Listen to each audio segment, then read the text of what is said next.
The county assembly at Leighton Barrow had not yet reached its second dance when the room arrived at its verdict on Eleanor Graves.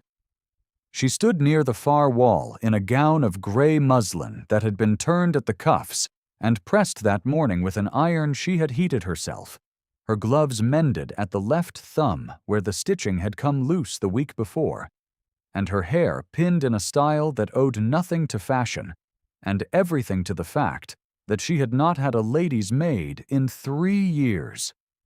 The candles above her caught the pale line of her collarbone and the careful stillness of her hands, which rested one over the other at her waist as if she were holding something in place. Around her, the season's young women moved in silks the color of sugared almonds, their mothers watchful, their dance cards filling. Eleanor's card was empty. It had been empty for 4 seasons running, and no one in the room thought this remarkable. She was 28. She was unmarried.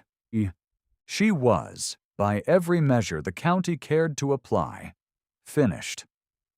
What the county did not know, and what Eleanor herself would not have claimed aloud, was that she had spent that morning reviewing the drainage accounts for Thornfield's south pasture, settling a dispute between 2 tenant farmers over a shared hedgerow, and writing a letter to the grain merchant in Salisbury that would save her estate £40 before Michaelmas. Thornfield was 400 acres of Dorset chalk and clay, and under her hand it had not missed a rent collection in 3 years. The room had not noticed this. The room had noticed the gray gown. Across the assembly hall, Marcus Ashworth, Duke of Halford, stood at the edge of the crowd with a glass of wine he had not tasted. He had arrived in the county 8 months earlier to find his inheritance in ruin, his brother's stewards dismissed for theft, and £3,000 in back rents uncollected across an estate of 3,000 acres. He had spoken to no one at this assembly beyond the necessary courtesies. His reputation preceded him, cold and exact and forbidding, and the mothers who pushed their daughters forward received nothing warmer than a nod and a monosyllable. He had not danced. He had not smiled. He had, for the past 4 minutes, been watching Eleanor Graves with an attention that no one in the room had yet noticed, his gaze returning to the gray muslin and the mended glove and the stillness of her hands, with a quality that was not curiosity, precisely, and not pity. It was something closer to recognition. If you have ever watched a room decide that someone does not matter, and felt the wrongness of it settle in your chest, you may already know where this story is leading. Stay close. Eleanor did not see him looking. She saw the candles, the sugared silks, the filled dance cards, and the particular way Lady Penhurst, the Duke's mother, surveyed the room from her chair near the orchestra, as if she were taking inventory of a shop she intended to purchase. She saw Lady Cecily Drummond, 22 and porcelain pale in ivory satin, lean toward the Duke's mother and receive a smile that had the quality of a contract being ratified. She saw everything the room was telling her, which was that she did not belong here and never would. And she held her hand still and kept her breathing even, and waited for the hour when she could leave without discourtesy. She did not see the Duke set down his untouched glass, turn his head, and watch her walk toward the door. The morning after the assembly, Eleanor rose before dawn, as she always did, and walked the east boundary of Thornfield with her father's estate ledger tucked beneath her arm.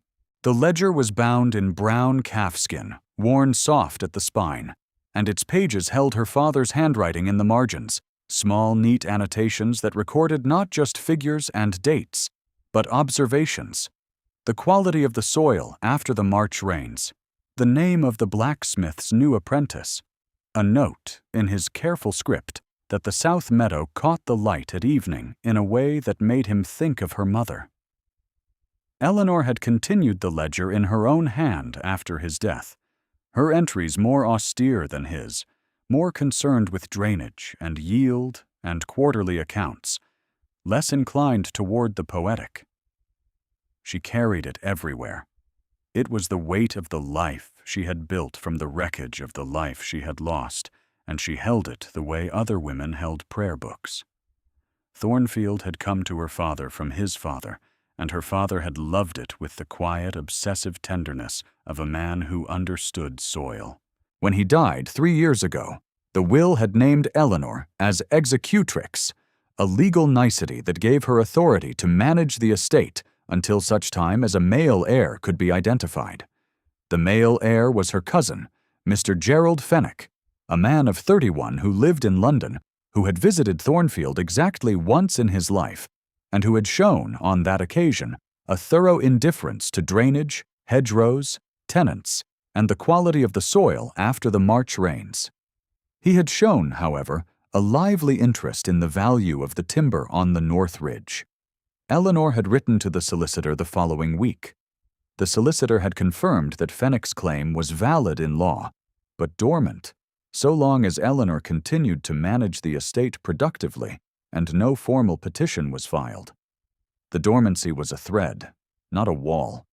It held because Fenwick had not yet troubled himself to pull it. The county knew all of this in the way counties know things, which is to say imprecisely and without sympathy. They knew that Eleanor Graves was a spinster who lived alone at Thornfield with a cook and a maid-of-all-work, and a boy who came in from the village to help with the horses. They knew her gowns were plain, and her manners were capable, and her conversation, when she was drawn into it, had a quality of directness that made some of the older women uncomfortable. What they called her, when they spoke of her at all, was simple enough. "The spinster," Lady Penhurst said to Lady Cecily in the drawing-room at Briarwood Park the day after the assembly, her voice carrying the particular warmth of a woman sharing privileged intelligence. "She manages the little estate herself, I am told. Quite the novelty. One supposes she has no alternative." Lady Cecily had laughed, a sound like a silver bell being struck once and set down. Eleanor, who was not present to hear this, and would not have altered her course if she had been, spent that morning walking the hedgerow with Thomas Waring, the youngest of her tenant farmers, whose drainage ditch had collapsed in the October rains. She showed him where the clay subsoil had shifted, and how to shore the bank with willow stakes cut at an angle, and she did this with the ledger balanced on a fence post beside her, open to the page where her father had sketched the same repair 20 years earlier. Thomas was 19 and earnest and slightly afraid of her, which Eleanor found useful. She did not need him to like her. She needed the ditch to hold. It held. 2 weeks after the assembly, the Duke of Halford rode to Thornfield unannounced. Eleanor was in the stable yard when he arrived, her sleeves pushed above her elbows and her hands dusty from the grain store, and she did not curtsy immediately because she did not recognize him at first without the candlelight and the glass of wine and the forbidding stillness. He dismounted and stood in the yard and looked at the stable roof, which did not leak, and at the fence line, which was straight, and at the gravel path, which was raked, and at the woman before him, whose hands were dusty, and whose eyes were the color of rain on slate. "Miss Graves," he said. "Your Grace." She wiped her hands on her apron and met his gaze without flinching, which was, he would later understand, the first moment he knew. He asked to see the estate. She showed him without preamble, walking him through the south pasture and the dairy and the tenant cottages and the orchard she had replanted the previous spring with a variety of apple that fruited earlier and resisted the blight that had taken the old trees. She showed him the accounts in the ledger, turning the pages with a competence that did not perform itself, and she answered his questions with a precision that assumed he would understand the answers. She did not soften her vocabulary. She did not defer to his rank. She spoke to him as one steward to another, and the Duke, who had spent 8 months listening to men who could not do what this woman did without thinking, felt something shift in his chest that he did not name. "Your drainage is better than mine," he said, standing at the edge of the south pasture, his voice level. "Your drainage is the worst I have seen in this county," Eleanor said, because it was true. His jaw tightened. His eyes, which were gray and carried the permanent suggestion of smoke behind glass, did not leave her face. "I am aware of its deficiencies."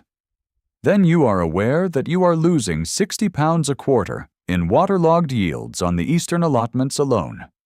He was quiet for a moment. The wind moved across the pasture and pressed her skirt against her legs and ruffled the pages of the open ledger on the fence post.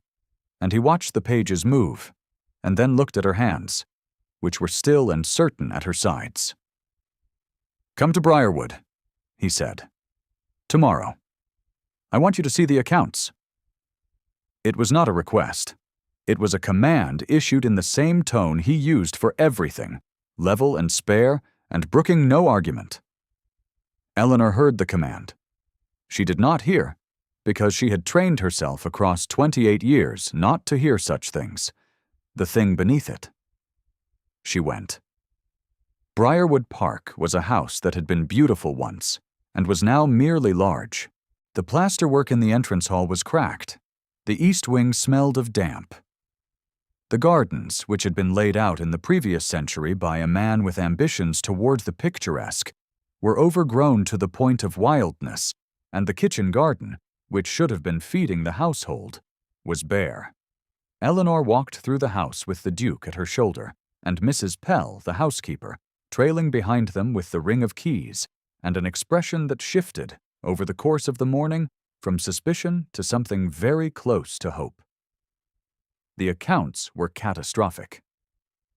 Eleanor sat at the desk in the estate office and turned the pages of the Briarwood ledger, which was nothing like her father's ledger, which was a record kept by men who had not cared whether the numbers told the truth, and she felt a cold anger settle beneath her ribs. 3,000 pounds in uncollected rents. Timber sold below market value to a merchant who had almost certainly paid the former steward for the privilege. Tenant repairs deferred for 2 years, then 3, then abandoned entirely. The roof of the east wing leaking into rooms that held furniture worth more than most of the tenants earned in a year. "How long?" she said, not looking up from the page. "Since before my brother died." The Duke stood at the window with his back to her, and his voice carried a quality she had not heard in it before, something stripped and level that was not coldness, but the aftermath of coldness, the place a man arrives when the ice has already done its work. Edmund was ill for 2 years before the end. He could not manage it. The stewards knew, and they took what they could. Eleanor turned a page. Her father's ledger sat beside the Briarwood one on the desk. And the contrast was brutal, the careful hand against the careless one, the margins filled with observation against the margins left blank. "And you were abroad?" "India. I did not return in time." She heard it then, in the flatness of the syllable, in the way he did not turn from the window. The guilt was not dramatic. It was structural. It lived in him the way the cracked plasterwork lived in this house, foundational and unfixed and so familiar he had stopped seeing it. She did not say she was sorry. She said, "The eastern allotments can be recovered in 1 season if the drainage is addressed before the spring rains. The timber contracts must be renegotiated. The tenant repairs will cost £400, which you can fund from the rents you will collect once the tenants believe you intend to keep the estate." He turned from the window. His face was still as carved stone, and his eyes held hers with an intensity that was, for the first time, not entirely about the drainage. "Will you do it?" he said. "I am not your steward, Your Grace." "No," he said, and the word sat between them like a coin placed on a table, simple and weighted. "You are not." He asked her to return the following day, and the day after that, and the day after that, and within a fortnight, Eleanor Graves was riding to Briarwood Park 3 mornings a week with her father's ledger under her arm and a growing understanding of the catastrophe that Marcus Ashworth had inherited and the particular quality of discipline with which he was attempting to survive it. She saw the portrait of his brother Edmund that hung in the study, a young man with the same gray eyes and a softer mouth, painted before the illness had begun its work. She saw the Duke pause before it sometimes when he thought she was not watching, his hand rising toward the frame and then falling, and she noted the gesture the way she noted everything, precisely and without comment, and filed it in the part of herself she did not examine. They argued about the timber contracts. They argued about the tenant repairs. They agreed on the drainage, and worked side by side in the estate office, with the ledgers spread between them and the fire burning low, and Mrs. Pell bringing tea they forgot to drink. Eleanor was good at this work, and she knew she was good, and she did not pretend otherwise. And the Duke, who was accustomed to men who deferred and dissembled, found that he could not stop listening to a woman who did neither. If this story has found you at a moment when your own competence has gone unrecognized, when the work of your hands has been invisible to the room that should have seen it, then perhaps you already feel the weight of what was building between them in that quiet office. Stay with Eleanor a little longer. It was during the 3rd week that she saw him with the tenants. A family on the western boundary, the Marsdens, had lost their barn roof in a storm, and the Duke rode out to see the damage himself. Eleanor was already there, measuring the timbers and calculating the cost of replacement, when he arrived. She watched him dismount and walk to where old Mr. Marsden stood in the rain with his hat in his hands and his face arranged in the particular expression of a man who expected nothing from his landlord and had arranged his dignity accordingly. The Duke looked at the ruined roof. He looked at Marsden. "How many head sheltered here?" 12, Your Grace. Moved them to the Carver barn for now, but Carver cannot keep them past the week. The roof will be replaced by Friday. I will send men tomorrow. Miss Graves, the timber?" Eleanor consulted the ledger. £40 if we use the oak from the north stand, which needs thinning regardless. 20 if we accept pine. "Oak," the Duke said, and turned to Marsden and said, "Your stock will be home by Saturday," and walked back to his horse without waiting for thanks. It was the first time Eleanor saw him spend money he could not easily spare on a thing that would bring him no return except the knowledge that a man's cattle would be dry. She noted it. She filed it beside the hand that rose toward Edmund's portrait, and the way he said her name, Miss Graves, with a care that suggested he was aware of every syllable. She did not examine what these filed observations meant when placed together. She was 28 and a spinster, and she managed an estate, and she had taught herself, thoroughly and at great cost, not to want things that were not hers to want. At the dinner hosted by Sir Harold Locke the following week, Eleanor sat at the far end of the table in her gray gown, the only woman present who had been invited for her knowledge of soil rather than her connection to a family. The Duke sat at the center, and Lady Penhurst sat at his right, and Lady Cecily sat at his left in a gown of cream silk that caught the candlelight like something poured. The conversation turned to the estates, as it always did in this county, and Sir Harold mentioned Thornfield's yields, which had been the best in the district for the 2nd year, and a silence fell across the table that had the texture of embarrassment. "Remarkable, for a property managed without a steward," Sir Harold said, and looked at Eleanor. And the table looked at Eleanor.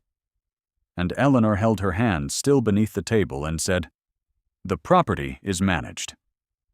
The distinction is administrative, not practical." "The spinster keeps a tidy little farm," said Mr. Barlow, a man of 60 with side whiskers and an estate that had not turned a profit in a decade, and he said it to the table at large with a chuckle that invited the room to find the idea charming. The way one finds a dog walking on its hind legs charming, not because it is done well, but because it is done at all. Eleanor's face did not change. Her hands, beneath the table, pressed against each other until the knuckles whitened. The Duke set down his fork. The sound was very small, His eyes moved from Barlow to Eleanor and rested there for a moment that was 3 seconds too long to be casual. And then he said, in his level voice, "Miss Graves's management of Thornfield is the reason I engaged her to consult on Briarwood's accounts. The distinction is not administrative. It is competence." The table was quiet. Lady Penhurst's smile thinned. Lady Cecily looked at her plate. Eleanor looked at the Duke and found his gray eyes already on her, and she felt the warmth rise along her throat and settle at the base of her jaw. And she looked away, because she could not afford to feel what his voice had just made her feel. Not here. Not in front of this room. Not when she was the spinster who kept a tidy little farm and nothing more. After dinner, in the corridor, she passed the drawing-room door and heard Lady Penhurst's voice, low and precise. "Marcus cannot afford eccentricity, not with the estate in its current state. Lady Cecily is appropriate in every particular. The spinster is a passing enthusiasm. She will not last the season." Eleanor walked on. Her shoes made no sound on the carpet. The ledger was in her room at Thornfield, and she wanted it suddenly with a fierceness that surprised her. Wanted the weight of it in her hands. Wanted her father's handwriting in the margins, telling her that the South Meadow caught the light at evening, because the South Meadow was something she could keep. The weeks that followed were the strangest of her life. She continued to ride to Briarwood 3 mornings a week. She continued to argue with the Duke about timber contracts and tenant repairs and the eastern allotments, and she continued to win most of the arguments. And he continued to listen with that quality of attention that she could not classify and did not trust. He walked with her through the grounds one morning when the frost was still on the grass, and his hand brushed her elbow as they crossed a stile, and the contact lasted less than a second, and she felt it for the rest of the day. The precise point on her arm where his fingers had been, a warmth that the November air could not reach. "Sit down," he said one afternoon when she arrived at the estate office pale and coughing after a walk through the rain. "You are not well." "I am perfectly well, Your Grace." "Sit down, Miss Graves." His voice permitted no argument. He poured tea from the pot Mrs. Pell had left, and set it before her, and stood at the window until she drank it. And he did not speak again until the color returned to her face. And then he spoke only about the drainage, as if the previous exchange had not happened. Eleanor drank the tea and felt the warmth of it move through her chest, and did not permit herself to think about the quality of his attention when he had said her name. The dark moment came at the Leighton Barrow Winter Ball, 6 weeks after the assembly, where Eleanor had stood against the wall in her gray muslin and watched the room arrive at its verdict. She wore the same gown, because she did not have another, and she carried herself with the same stillness, because she did not know any other way to carry herself when the room was watching. The Duke was there, and Lady Penhurst was there, and Lady Cecily was there in a gown of ice-blue silk that made her look like something carved from winter itself. The music was playing, and the candles were lit, and Eleanor was standing near the pillar where she always stood when Lady Penhurst rose from her chair and crossed the room with a purpose that parted the crowd like water, and took Eleanor's hand, and said in a voice calibrated to carry, "My dear Miss Graves, how good of you to come. I understand we must congratulate you. My son tells me you have done wonders with the Briarwood accounts. Such industry. We shall miss your little visits when Lady Cecily takes her proper place." The room heard every word. The room understood every word. Lady Cecily stood at the edge of the crowd with a smile that was not quite triumph and not quite pity, and was, Eleanor realized, the precise expression of a woman who has been promised something she considers already hers. Eleanor's hands were steady. Her face was composed. The warmth that had been building in her chest for 6 weeks, The foolish, impossible warmth that she had been too disciplined to name went out like a candle pinched between two fingers. "Your ladyship is very kind," Eleanor said, and her voice did not shake, and she inclined her head, and she turned to leave. It was Mrs. Pell who found her in the corridor, Mrs. Pell with her ring of keys and her honest broad face, and her voice that carried the particular gentleness of a woman who has watched a young woman be publicly unmade. "Miss Graves, wait. I am quite well, Mrs. Pell. You are not. And there is something else. A Mr. Fenwick arrived at Thornfield this afternoon. Your maid sent word. He has a solicitor with him. Gerald, her cousin. The dormant claim. The thread she had been watching for 3 years, waiting for the pull that would unravel everything." Eleanor pressed her palm flat against the corridor wall and felt the cold plaster beneath her skin and counted her breaths.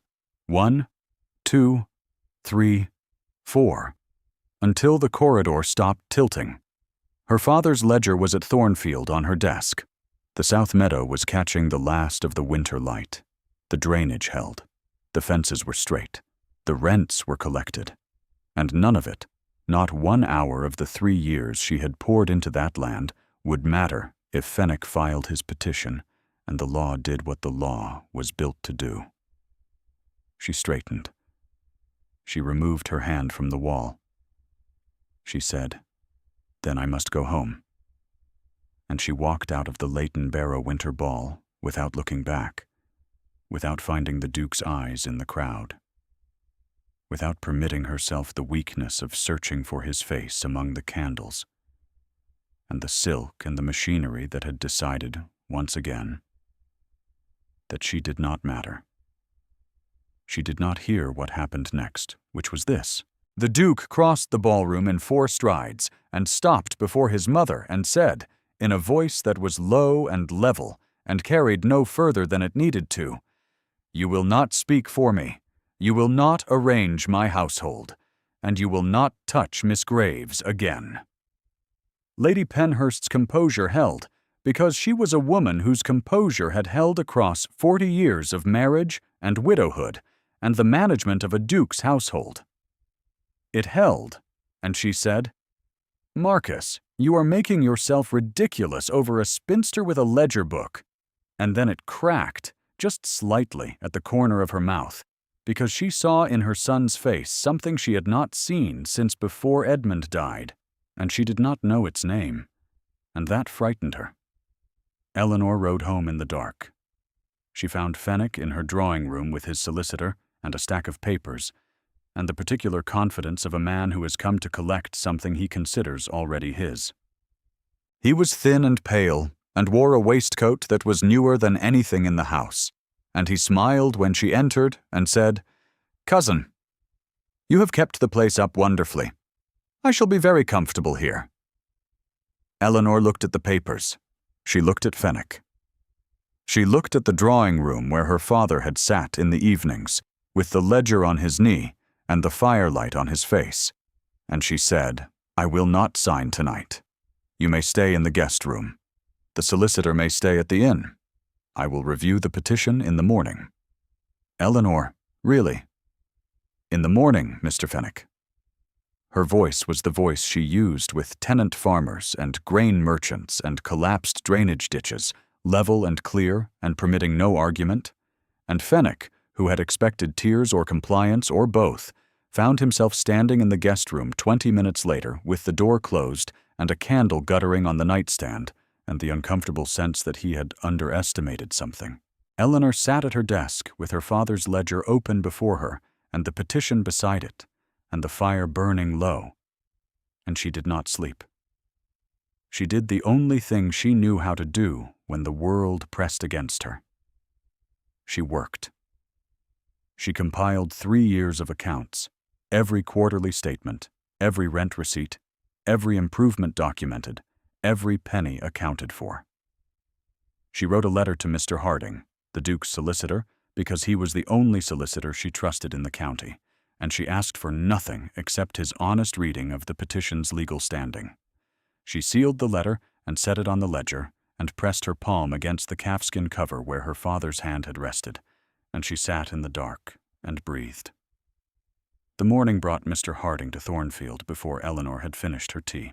He was a small, precise man with spectacles and a manner that suggested he had been expecting this visit for some time, and he carried a second letter, unsealed, which he placed on the desk beside her father's ledger. "From His Grace," he said, "delivered to my office before dawn." Eleanor opened the letter. It was short, 4 lines in a hand she recognized from the Briarwood accounts, spare and angular, and wasting nothing. It instructed Mr. Harding to represent Miss Graves in any matter pertaining to the Thornfield petition at the Duke's personal expense, and it asked nothing in return. It did not mention the winter ball. It did not mention Lady Penhurst. It did not mention Lady Cecily, or the cream silk, or the ice-blue gown, or the word that had followed Eleanor through 4 seasons like a stone tied to her hem. It said only what it meant, and it meant that he had seen her leave, and understood why, and acted before she woke. She folded the letter and placed it inside the ledger beside her father's annotations, and she pressed the cover closed and held it for a moment, the weight of it in her hands, and she permitted herself, for the span of 3 breaths, to feel the thing she had spent 6 weeks refusing to name. Then she stood and walked to the drawing-room and told Gerald Fenwick that his petition would be reviewed by counsel and that he was welcome to stay for breakfast or to leave for London, as he preferred. Fenwick chose London. He left before noon. The county assembly at Leighton Barrow met again in December, and Eleanor nearly did not attend. She had no reason to attend. Her work was at Thornfield and at Briarwood, where the drainage was now half completed and the tenant repairs were underway, and Mrs. Pell had taken to setting a 3rd cup at the tea tray without being asked. The assembly was candles and silk and filled dance cards, and the particular cruelty of a room that had decided she was finished, and she had survived it before, and would survive it again by the simple method of not going. She went because Mrs. Pell asked her to. "Come tonight, Miss Graves," the housekeeper had said that morning at Briarwood, with a directness that was not like her. It would mean something. Eleanor did not ask what it would mean. She went. She wore the gray gown. She stood near the same pillar where she had stood in October, and held her hands one over the other at her waist, and watched the room fill with the same silks, and the same candles, and the same mothers with their watchful eyes, and their daughters in sugared almond colors. Lady Penhurst sat in her chair near the orchestra. Lady Cecily stood at her side. The Duke was not yet present. The room was warm and bright and indifferent to Eleanor Graves, as it had always been, and Eleanor breathed evenly and waited. The door opened. The Duke entered. He wore black, as he always did, and his face held the expression she knew, contained and precise, the jaw set, the gray eyes carrying their permanent suggestion of smoke. He did not go to his mother's chair. He did not go to Lady Cecily. He stood in the doorway for a moment, and his gaze moved across the room, past the silks and the candles and the filled dance cards, and found Eleanor at her pillar in her gray muslin, and stopped. The room noticed.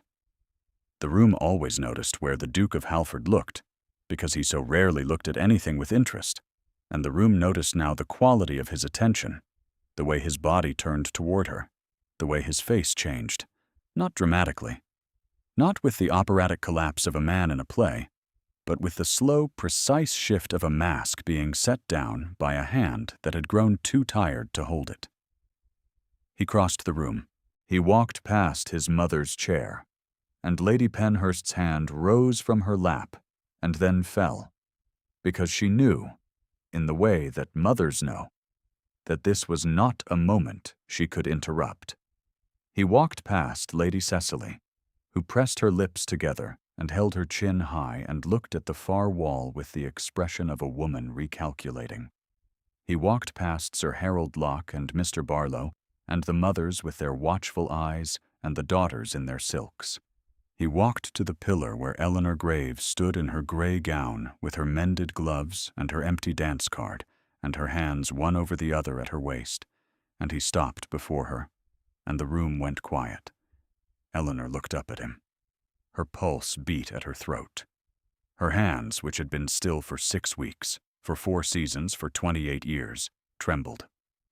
"Miss Graves is to be the Duchess of Halford." He said it to the room. He said it without raising his voice. He said it in the same level tone he used for drainage accounts and timber contracts and commands that were functionally protection, and the words landed in the silence the way a stone lands in still water, and the silence held for 1 breath, 2 breaths, 3. Lady Penhurst sat very still.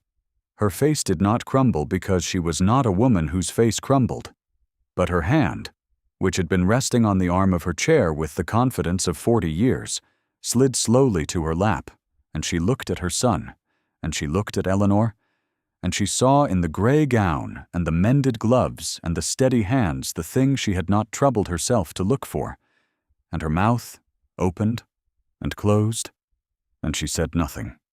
Lady Cecily turned from the far wall. Her chin was still high. Her eyes were bright. And for 1 moment she looked at Eleanor with something that was not hatred and not pity, but a kind of stunned recognition. The expression of a woman who has discovered that the rules she was taught do not describe the whole of the world. Then she looked away, and her mother took her arm, and they moved toward the door with a dignity that Eleanor, despite everything, respected. Mr. Barlow set down his glass. Sir Harold Locke inclined his head. Mrs. Pell, who was standing near the servants' entrance with her ring of keys pressed to her chest, closed her eyes and breathed, and when she opened them, she was smiling. The Duke looked at Eleanor. She looked at him. The room was moving again, the music starting, the candles flickering, the machinery of the season resuming its rotation. But between them, there was a stillness that had the quality of arrival, of a door opening into a room that had been waiting. "You did not ask me," Eleanor said, her voice low enough that only he could hear. "No," he said, "I did not. You should have asked." His mouth moved, not quite a smile, the closest thing to amusement she had ever seen on his face, and it changed him, the way sunlight changes stone, not by altering the substance, but by revealing what was already there.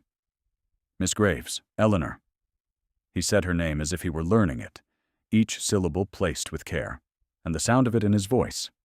Her given name, spoken deliberately, and for the first time settled against her ribs like a hand pressed flat.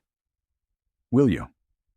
"Yes," she said, and her hands, which had been trembling, went still. Mr. Harding appeared from the edge of the room with a document that bore the Duke's seal and a pen, and an expression that suggested he had been carrying both in his coat pocket since before dawn. The procedural confirmation was brief and witnessed and entered in the county record before the second dance began. That evening, after the assembly had ended and the candles had been put out and the silks had gone home to their wardrobes, Eleanor sat in the study at Briarwood Park. The fire was burning. Snow had begun to fall outside the window, the first snow of the season, large slow flakes that caught the light from the room and held it for a moment before settling on the sill. The desk before her held 2 ledgers, the Briarwood accounts, which she would continue to manage because she was good at it, and because the estate needed her, and because the Duke had never once suggested that a duchess could not also be a steward. And her father's ledger, the brown calfskin worn soft at the spine, open to the page where his careful hand had written that the south meadow caught the light at evening in a way that made him think of her mother. The Duke sat in the chair beside the fire, not reading, not writing, simply present. The quality of his attention turned toward her with the same steady focus he had brought to a ruined barn roof and a collapsed drainage ditch, and a woman in a gray gown standing alone against a pillar. He did not speak. He did not need to. The room held them both, and the fire held the quiet, and the snow fell, and the ledger lay open on the desk with its pages soft and its margins full. Eleanor turned a page. She picked up her pen. She wrote, in the margin beside her father's annotation about the south meadow, a single line in her own hand, the date, the word Briarwood. And then, beneath it, in letters small and steady, home. The snow fell. The fire held. The pen rested on the page. The silence, at last, was warm. Thank you for staying until the end. If Eleanor's story found you at a moment when your own worth was waiting to be seen, leave a quiet word below. She would understand.